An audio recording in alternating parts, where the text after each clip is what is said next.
ईडीच्या माहितीप्रमाणे जमीन हातासपाच्या प्रकरणात एसआयटीन हंजून वाठारांतल्या सर्वे नंबर 444/8तले 2450 चौखण मीटर जमनी संदर्भात गुन्हा नोंद केल्लो।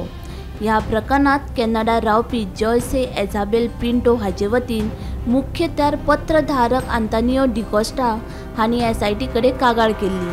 जॉयसे इजाबेल पिंटो हाची हंजून वाठारांत सर्वे नंबर 444/8 2450 चौखण मीटर जमीन आसा।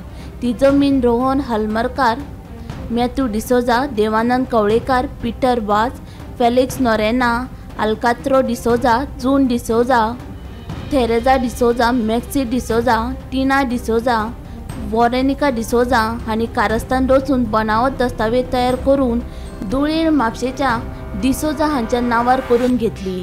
त्या उपरांत हरमलकार हांणी डिसोजा फॅमिली कडेन हे जमनी संदर्भात एक कबालात केली। 28 जानेवारी 2019 वर्सा ही जमीन तांणी हरियाणाच्या आकाश चौधरी आनी सीमा चौधरी हाका विकली। हाची दखल घेवन एसआयटीन गुन्यांव दाखल केलो। Bureau report Gomantak TV.